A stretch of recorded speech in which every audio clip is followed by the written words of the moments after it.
Telugu legal focus ప్రేక్షకులకి నాగరకు నమస్కారాలు.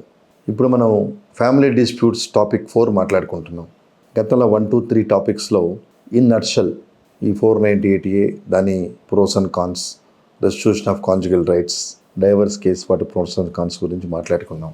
ఈ ఫ్యామిలీ డిస్ప్యూట్స్ టాపిక్ 4లో న్యాయస్థానాల తీర్పులు కూడా ఈ డైవర్స్ కేసులు ఫైల్ చేసుకోవడానికి ప్రభావితం చేస్తున్నాయంటంలో ఆశ్చర్యం లేదు. ఎందుకంటే ఇటీవల సుప్రీంకోర్టు అన్లెస్ హిందూ రిచువల్స్ ప్రకారం మ్యారేజ్ జరిగితేనే అది మ్యారేజ్ అవుతుంది, ఆ రిచువల్స్ జరగకుండా పరిగణలో తీసుకుంటే అది మ్యారేజ్ కాదు. అలాగే ఇంకొంచెం ముందుకెళ్తే ఉన్నత న్యాయస్థానాలు ఆర్య సమాజం అలాంటి వాటిలో జరిగే పెళ్ళిని కూడా పెళ్లి కింద పరిగణించాం, ఎందుకంటే అక్కడ ఎటువంటి రిచువల్స్ జరగలేదు కాబట్టి అని ఒక తీర్పులు ఇవ్వటం జరిగింది. ఆర్య సమాజంలో పెళ్లి చేసుకోవటం అనేది అనాదిగా చాలా సంవత్సరాల నుంచి వస్తుంది. ఎప్పుడైతే ఇంట్లో తల్లిదండ్రులు ఒప్పుకోరో రకరకాల కారణాల వల్ల వాళ్ళు ఆర్య సమాజంలో పెళ్లి చేసుకొని చక్కగా కాపురాలు చేసుకుంటూ ఉన్న వాళ్ళు చాలామంది ఉన్నారు. ఇలాంటి జడ్జిమెంట్లు ఎట్లా ఉంటాయి అంటే, సపోజ్ హిందూ సాంప్రదాయం ప్రకారం పెళ్లి చేసుకొని వాళ్ళు ఏదైనా పొరపక్షాలతో ఉన్నవాళ్ళు, అంటే డైవర్స్ తీసుకోవటానికి సరైన కారణాలు లేకుండా ఉన్న జంటలు, అంటే భార్య కానీ భర్త కానీ ఇటువంటి తీర్పుల్ని మిస్రిప్రజెంట్ చేసుకొని ప్రాపర్గా దాని స్పిరిట్ అర్థం చేసుకోకుండా మా వివాహం హిందూ సాంప్రదాయం ప్రకారం జరగలేదు కదా, కాబట్టి ఆర్య సమాజంలో చేసుకుంటే చెల్లదన్నారు కదా న్యాయస్థానాలు, వాడు మనం డైవర్స్ తీసుకుందాం అని ఇట్లా రకరకాల విచిత్రమైన అడ్వాంటేజ్లు తీసుకునే సందర్భాలు చాలా ఉన్నాయి. సో ఒక ఉన్నత న్యాయస్థానం తీర్పు మొత్తం దేశం మీద ఆపాదించబడుతుంది, దాని ప్రభావం ఉంటుంది. కాబట్టి ఇటువంటి తీర్పులు ఇచ్చేటప్పుడు విచక్షణ రహితం కాకుండా it should withstand before judicial review అనే పద్ధతిలో ఇస్తే బాగుంటుందని ఒక న్యాయవాదిగా నా అభిప్రాయం. ఎందుకంటే ప్రతి జడ్జిమెంట్కి పాజిటివ్ నెగిటివ్ ఉంటాయి, కానీ నెగిటివ్ని వీలైనంత వరకు ఆపాదించకుండా ఉండేటట్టుగా ఈ జడ్జిమెంట్ తీసుకోవాలి. అలాగే కొన్ని సందర్భాల్లో, అంటే సుప్రీంకోర్టు చెప్పే తీర్పులు సమర్థనీయమైన నేను ఒప్పుకుంటాను, కానీ విక్టిమ్స్ ఫేవర్లో ఉండట్లేదు. విక్టిమ్స్ ఫేవర్లో ఎందుకు ఉండట్లేదు అంటే, ఎన్నో వ్యయప్రయాసాలు కోర్చి, అంటే వాళ్ళు చక్కటి దాంపత్య జీవితం గడుపుతూ రకరకాల ఇంటర్ఫరెన్స్ వల్ల వీళ్ళు డైవర్స్ కేసులు వేసుకుంటున్నప్పుడు దానిలో ఉన్న పర్టికులర్ ఆస్పెక్ట్స్ని ప్రూవ్ చేయలేనప్పుడు అయినా కూడా కోర్టులు ఈ డైవర్స్ని గ్రాంట్ చేయడం జరుగుతూ ఉంటుంది. అంటే ఎప్పుడైతే సుప్రీంకోర్టు రీసెంట్గా, అంటే లాస్ట్ ఇయర్ ఇచ్చింది, కూలింగ్ పీరియడ్ అవసరం లేదు, సుప్రీంకోర్టుకు వస్తే ఆర్టికల్ 32 కింద విచక్షణాధికారాలతో ఇమీడియట్లీ వీల్ గ్రాంట్ డైవర్స్ అన్నారు. అది విచక్షణాధికారాలు సుప్రీంకోర్టుకి ఆర్టికల్ 32 కింద కాకుండా కూలింగ్ పీరియడ్ అనేది వద్దు, ఈ ఫ్యామిలీ కోర్టుకు కానీ హైకోర్టుకు కానీ ఇస్తే కొంత వెసులుబాటు ఉంటుందని అనుకుంటున్నాను. ఎందుకంటే అందరికీ సుప్రీంకోర్టుకి వెళ్ళి కేసులు ఫైల్ చేసుకునే స్తోమత ఉండకపోవచ్చు. నా కాన్సెప్ట్ కూడా same supporting the supreme court judgment. ఎప్పుడైతే భార్యాభర్తలు, అంటే భర్తకు కానీ భార్యకు కానీ కలిసి విడిపోదాం అనుకున్నప్పుడు మ్యూచువల్ కన్సెంట్ కోర్టును అప్రోచ్ అయ్యి వేసిన 1 మంత్లోనే వాళ్ళకి విడాకులు శాంక్షన్ అయితే బెటర్గా ఉంటుంది తప్పించి అక్కడ 6 మంత్స్ తర్వాత ఇంకో 3 మంత్స్ అంటే ద ఆబ్జెక్ట్ ఈజ్ డిఫీటెడ్. కానీ న్యాయస్థానాలు తగిన న్యాయం చేయటానికి అవకాశం లేని విషయాలు, న్యాయం చేయలేకపోతున్నాయని కూడా నేను భావిస్తున్న విషయాలు కంటెస్టెడ్ మ్యాటర్స్లోనే family courts are taking its own course of time. అంటే ఈ మాట ఎందుకు నేను బాధపడుతూ చెప్తున్నానంటే, మిగతా మ్యాజిస్ట్రేట్ కోర్టులో అయితే, for example 498A domestic violence, maintenance లాంటి కేసులు నిర్వహించే మ్యాజిస్ట్రేట్ కోర్ట్స్ రకరకాల కేసులతో ప్రీఆక్యుపై అయిపోయి ఉంటాయి. అంటే ఫర్ ఎగ్జాంపుల్ ఒక మ్యాజిస్ట్రేటు 498A చూస్తాడు, చెక్ బౌన్స్ కేసులు చూస్తాడు. అంటే అఫ్కోర్స్ ఇప్పుడు చెక్ బౌన్స్ కేసులు హైదరాబాద్లో సపరేట్గా పెట్టారు, అది వేరే విషయం. అంటే అన్ని రకాల ఐపీసీ ఆర్ ప్రజెంట్ బిఎన్ఎస్ కేసులు చూస్తే వెసులుబాటు మ్యాజిస్ట్రేట్ కోర్టుకు ఉంది కాబట్టి it may take it own course of time. కానీ ఫ్యామిలీ కోర్ట్ ఎక్స్క్లూజివ్లీ డైవర్స్ కేసులే చూస్తున్నప్పుడు అక్కడ కూడా ఈ 2 years మినిమం అనేది పడుతున్నది. అంటే మోర్ దాన్ 2 years. అంటే దీన్ని ఏ రకంగా దీని మీద సమీక్ష జరపాలో నాకు అర్థం కాని విషయం. అంటే భర్తో భార్యో ఒకళ్ళకి ఇష్టం లేనంత మాత్రాన రెండో వ్యక్తి తమ జీవితంలో ఉండకూడదు అనే అధికారం ఎవరిచ్చారు అనేది ఇక్కడ ముఖ్యమైన విషయం. ఇప్పటివరకు ప్రాపర్ ఆన్సర్ దొరకని విషయం కూడా. భార్య మీద క్రూయాలిటీ వేసావు, నీకు భార్యతో ఇష్టం లేదని, ఆ క్రూయాలిటీని ప్రూవ్ చేయగలుగుతున్నావా చేయలేకపోతున్నావు అనే మెకానిజం కాకుండా నీకు ఆమె నచ్చలేదని నువ్వు ఆపాదించావు, కానీ ఆమెకి ఆపర్చునిటీ ఇవ్వాలి కదా నీ ఎలిగేషన్స్ని సబ్స్టాన్షియేట్ చేసుకోవటానికి. బట్ వీటిల్లోనే నాకు అర్థం కాని రెమెడీ మ్యూచువల్ కన్సెంట్ ఫైన్, డెఫినెట్గా 6 నెలల్లో 9 నెలల్లో you will get or both the couple will get divorce. కానీ కంటెస్టెడ్ మ్యాటర్స్లోనే న్యాయ సమీక్ష జరగట్లేదని నా అభిప్రాయం.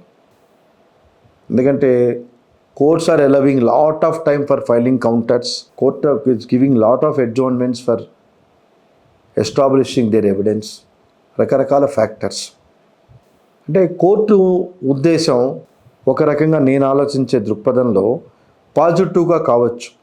అంటే కేసు డిలే అయిన కొద్దీ ఇద్దరు అండర్స్టాండింగ్ వచ్చి మనసు మార్చుకొని కలిసి ఉంటారు అనే దృక్పథం కావచ్చు. కానీ ఇదే విషయంలో పిల్లలు ఎవరి దగ్గర ఉండాలి అనేది కూడా కోర్టు నిర్ణయించట్ల. తల్లి దగ్గర ఉంటేనేమో తండ్రి విజిటేషన్ రైట్స్ పిటిషన్ వేస్తాడు, నన్ను చూడనీయట్లేదు చేయనీయట్లేదు అని. అలాగే తండ్రి దగ్గర ఉంటేమో తల్లి విజిటేషన్ పిటిషన్ వేస్తుంది, నన్ను కలవట్లేదు చూడట్లేదు అని. అంటే వీళ్ళకున్న పర్సనల్ ఎజెండాని, అంటే పర్సనల్ వెండెంటాని ఆ పిల్లల మీద, పసిపిల్లల మీద వృద్ధి. నువ్వు అమ్మ దగ్గరికి కలవటానికి వెళ్ళావంటే అమ్మ నిన్ను తీసుకెళ్ళిపోతుంది, నేను సరిగ్గా చూడదు, నా దగ్గర ఉంటే నేను బాగా చూసుకుంటాను, I will provide you good life అని ఫాదర్ ఇన్ఫ్లుయెన్స్ చేయటం కానీ, అలాగే తల్లి దగ్గర ఉంటే తల్లి ఫాదర్కి ఎగనెస్ట్గా పిల్లల్ని ఇన్ఫ్లుయెన్స్ చేయటం కానీ అనేది తరచుగా జరుగుతూ ఉంటుంది. పసిపిల్లలు వాళ్ళకేం తెలుస్తుంది? For their survival they are saying yes to both parents, కానీ ultimately they are the losers. So over a period of time case decide అయినప్పుడు ఈ చైల్డ్ కస్టడీ మ్యాటర్స్లో అన్ఫార్చునేట్లీ న్యాయస్థానాలు కూడా ఫైనాన్షియల్ స్టెబిలిటీకే ఎక్కువ వాల్యూ ఇస్తున్నాయి. దానికి Paramount interest is the criteria of the courts అనే ఒక సిద్ధాంతాన్ని ప్రామాణికంగా తీసుకొని పిల్లలు తల్లి దగ్గర ఉంటే ప్రాస్పర్ అవుతారా, తల్లి దగ్గర ఉంటే ప్రాస్పర్ అవుతారా అని చూస్తున్నారు తప్పితే ఇద్దరి దగ్గర ఉంటేనే పిల్లలు both should have love and affection on the children అనే కాన్సెప్ట్ని కొన్ని సందర్భాల్లో విస్మరిస్తున్నట్టుగా అనిపిస్తుంది. ఈవెన్ సుప్రీంకోర్టు న్యాయస్థానాలు కూడా తల్లి క్లర్కు, ఫర్ ఎగ్జాంపుల్ ఏదో బ్యాంకులో క్లర్కు, తండ్రి మంచి ఆఫీసరు, ఫైనాన్షియల్లీ వెల్ సెటిల్డ్ అనుకుంటే తండ్రికే ఇవ్వండి అంటుంది. అక్కడ ద మదర్ టచ్ అనేది ఎక్కువ పరిగణలో తీసుకోవట్లేదు. దానికి న్యాయస్థానాలు చెప్తున్న సమీక్ష ఏంటంటే Paramount welfare of the child, అంటే చైల్డ్ ఎవరి దగ్గర ఉంటే ప్రాస్పర్గా ఉంటాడు అనే ఒక విషయాన్నే ప్రామాణికంగా తీసుకుంటున్నారు. సో పిల్లవాడు పెద్దవాడు అయిన తర్వాత అతని ఇష్ట ప్రకారం he can visit his father or mother అంటున్నారు.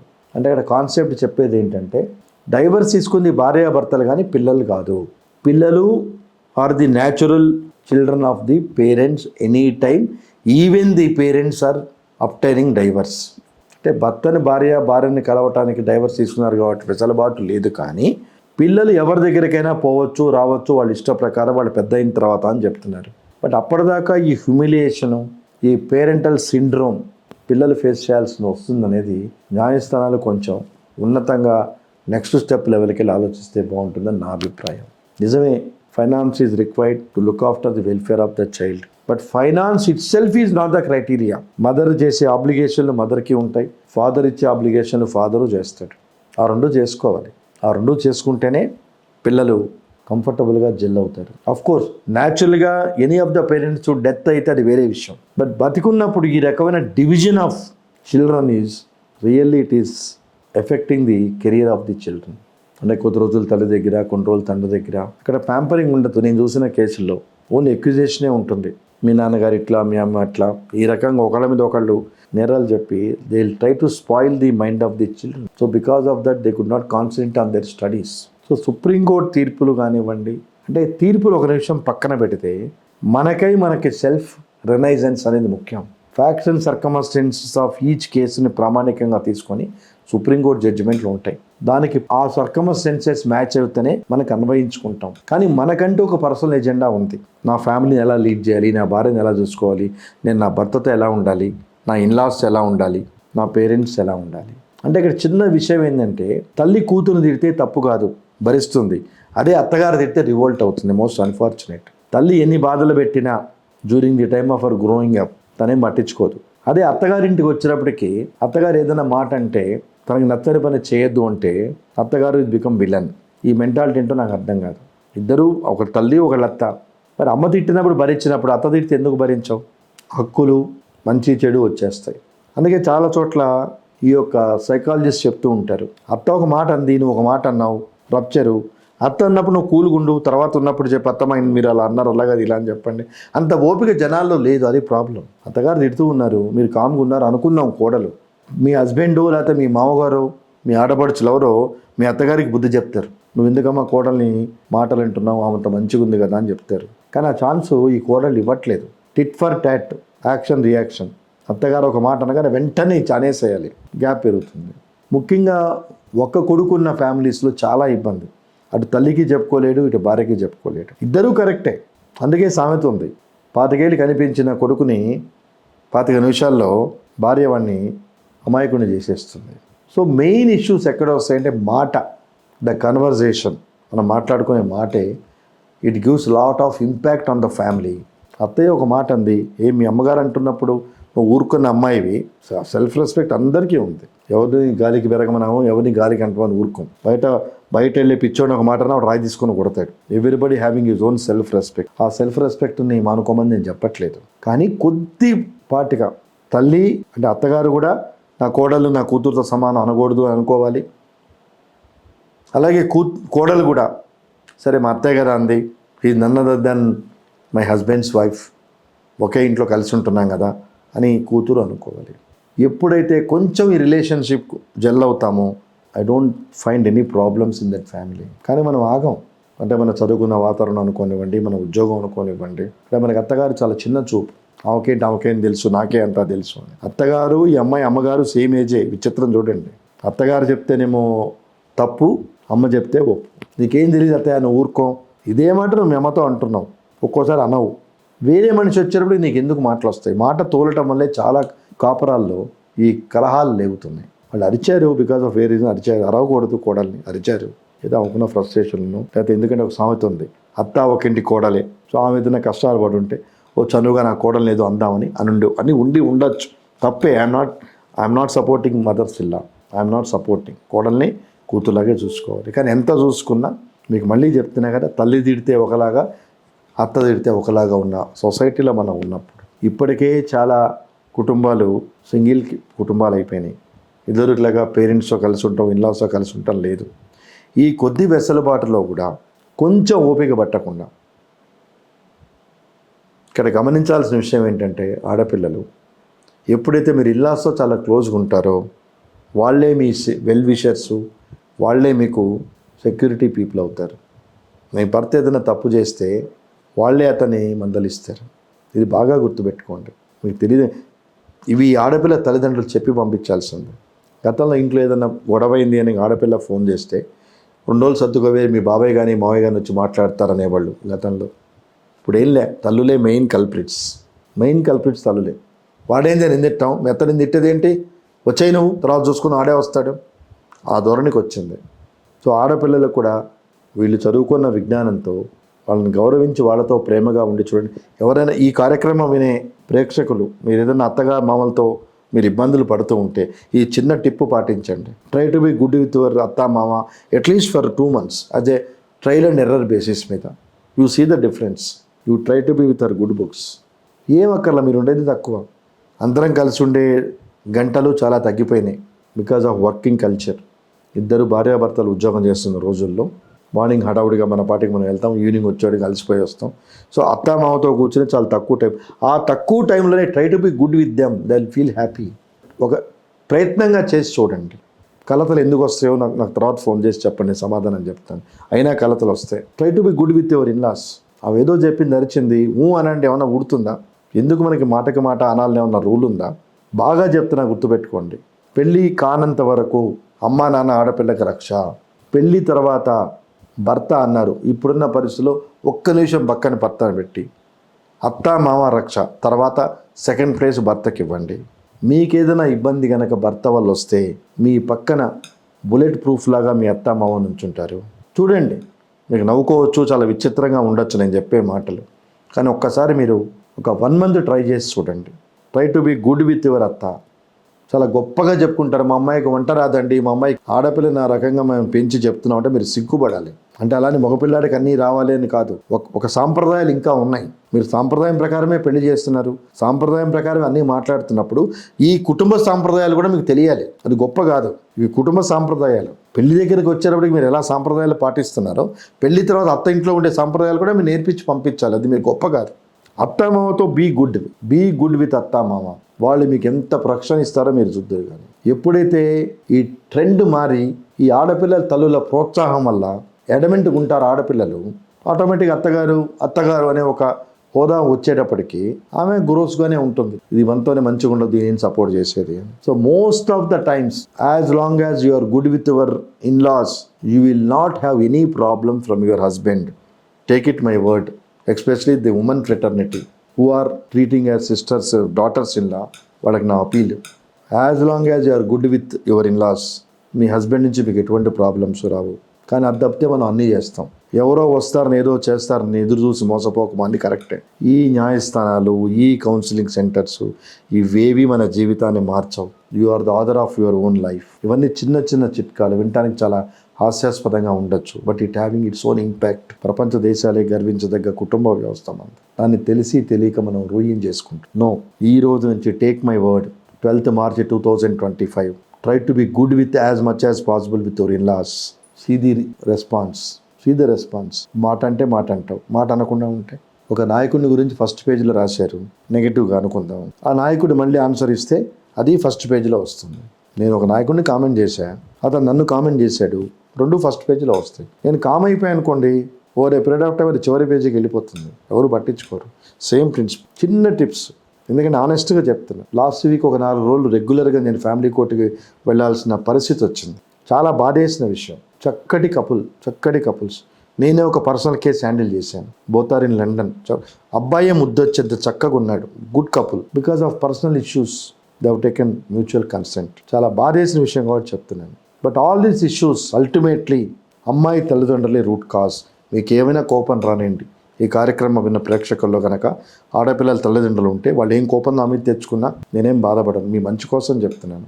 మన గత 3 రోజులు రెగ్యులర్గా వెళ్ళడం జరిగింది ఫ్యామిలీ కోర్టుకి. చాలా బాధేసిన విషయం. హండ్రెడ్స్ ఆఫ్ పీపుల్, మొత్తం integrated family court complex. I have come across so many cute couples with good employment. నా వీడియోలు చూసిన కొంతమంది గతంలో నన్ను అక్కడ పలకరించారు, సార్ మీ వీడియోలు చూస్తుంటాం సార్, మీరు బాగా చెప్తారు, అది ఇదని మాట్లాడిన సందర్భాల్లో వాళ్ళు నేను అడిగాను, ఏందమ్మా ఏమైనాయి అంటే రకరకాల జాయింట్ ఫ్యామిలీ పెట్టమంటుందని, అంటే చాలా సిల్లీ రీజన్స్. సో అవన్నీ విన్న తర్వాతే నేను ఈరోజు మీ ముందు ఈ చిన్న సజెషన్ ఇవ్వడం జరుగుతుంది. Be good with your in-laws. ముఖ్యంగా అమ్మాయి తల్లిదండ్రులు వీళ్ళందరూ ఇంటర్ఫియర్ కాకండి. మీరు ప్రాబ్లమ్స్ వచ్చినప్పుడు మీ అమ్మ నాన్న ఇంటర్ఫియర్ అయ్యారా అంటే అమ్మాయి తల్లిదండ్రులను అడుగుతున్నాను. మీ ప్రాబ్లమ్స్ వచ్చినప్పుడు మీ తల్లిదండ్రులు ఇంటర్ఫియర్ కాలేదు కదా. మీకు ఎలా మంచి చెప్పారో, ఎలా జాగ్రత్తలు చెప్పారో అదే మీ పిల్లకి చెప్పండి. కాలం మారిందన్నారు, కాలం ఏం మారలేదు, 24 అవర్సే ఉన్నాయి. సూర్యుడు తూర్పునే ఉదయిస్తాడు. మన యాటిట్యూడ్, మన బుద్ధి లోపం వచ్చింది.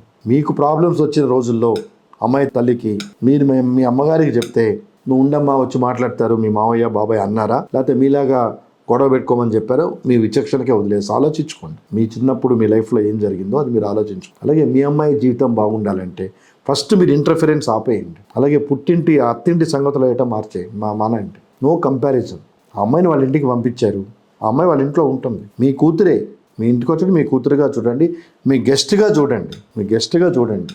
అంటే these are the easy ways in order to avoid this divorce cases. Try చేసి చూడండి. మీ పిల్లకి చెప్పండి, అత్తామతో జాగ్రత్తగా ఉండు. పాత రోజుల్లో మీరు పంపించేవాళ్ళే, కష్టమైన నష్టమైన అత్తింట్లోనే ఉండమ్మా, మా ఊరికి ఏం చెప్పకనేవాళ్ళే. మరి ఈరోజు ఎందుకు సినారియో ఏం మారింది అంటే మీ అమ్మాయి ఫైనాన్షియల్గా సౌండ్ అయిందనా? అమ్మాయి ఫైనాన్షియల్గా సౌండ్ అయినా ప్రకృతి ఏం మారలేదు. ఆ అమ్మాయి పిల్లల్ని కనాలి, అమ్మాయి పెంచి పెద్ద చేయాలి, అమ్మాయి ధర్మాన్ని అమ్మాయి చేయాలి. ద ఫైనాన్షియల్ స్టేటస్ మారుండొచ్చు మీ కాలానికి ఇప్పటి కాలానికి, అదర్ థింగ్స్ ఏవి మారలేదు. కాబట్టి మై పర్సనల్ రిక్వెస్ట్ టు ఆడపిల్లల తల్లిదండ్రులు, please don't interfere too much in to the life of your daughter. Educate your daughter. Be good as far as possible with her in-laws. See the reaction. నా మాటని ప్రామాణికంగా తీసుకోండి.